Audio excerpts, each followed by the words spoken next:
thing. There's a whole bunch of research and studies and various findings that say strategy fails to deliver. And by fails to deliver, it means that the outcomes that the strategy was seeking are not achieved. And the stats are truly horrific. Across a range of surveys, 70 to 98% of the time, we're not getting what we want in terms of the outcomes that we laid down when we made our strategy. And that's not just people being sort of poking a stick at the scorpion. That includes 90% from Kaplan and Norton, the guys that did balanced scorecards. They also are saying this. And I suppose it's very easy to say, oh, well, the strategy was absolutely fine. It just wasn't executed very well. And in some ways, I suppose if you're the guys developing the strategy, that's quite a comfortable place to retreat to. But we wanted to offer you a contrarian view to that and say it could be that the strategy was pretty much unimplementable, that it wasn't going to make those outcomes because the approach used to develop the strategy had just flaws in the thinking and assumptions that it used. Or it could be, or it could be that the strategy cadence is such that by the time you've developed the strategy, thought about it, planned it, implemented it, life's moved on, the world has moved on, and you've got a strategy that's become obsolete in that intervening time. Or it could be that in between strategy development and strategy execution, there's the kind of lob it over the wall mentality. Nothing to do with feedback loops or flow or learning or here's the progress we've got. It's not what you wanted. Oh, hey, we've done a bit better than you thought. This is what we wanted. What's possible now? Or even, did you know that this strategy would be possible from here? And so if that interface is poor, if it is lob it over a wall, then that's yet another reason why a strategy may not be implemented, why it may not deliver its outcomes. Thank you. Next. So this is how it often goes. There's us, and we have a place that we want to be, and we have a plan of how we're going to get there. And that's all very magnificent, except that that clean sheet of paper assumes that there's nobody else.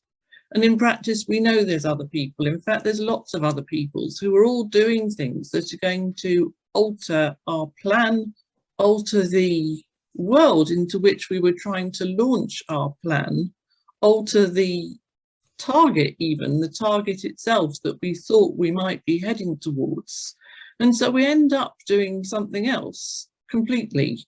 And it's, in a way, that's totally not surprising. If there are, given that there are other actors in our environment doing things that we might not know about, we certainly wouldn't choose, how could we expect the world to stay still long enough for us to be able to accomplish what we want and it still to be interesting and successful for us?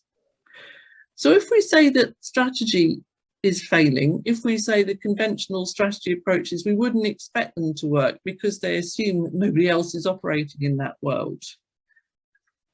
And despite all that, we can see that organizations are changing, businesses are changing. If it's not the strategy that's doing the changing, what is it?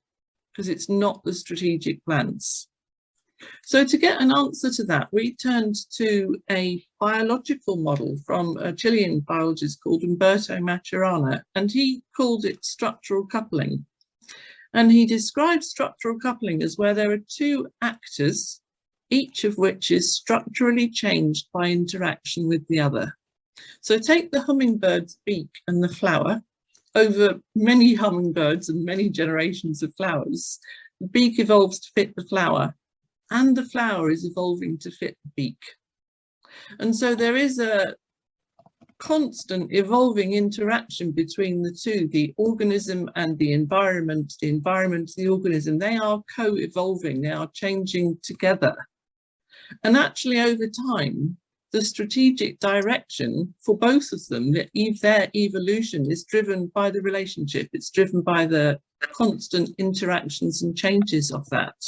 And this model translates totally into a business situation or a public sector organization, where the organization fits its environment just as its environment fits it. They structurally affect each other.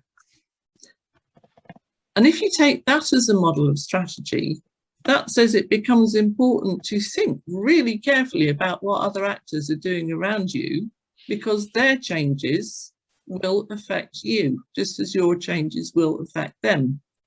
So if we think about emergence and strategy, here's you, and you're likely to have a bunch of relationships with all sorts of different actors of multiple structural couplings. And that might be with a market, or indeed several, competitor, or indeed several regulator partners. You have a bunch of structural couplings which have an effect on you.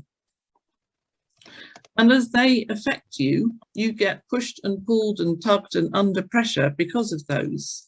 And you have choices then. You can say, actually, I want to change the couplings I've got. I want to add one, I want to take one away.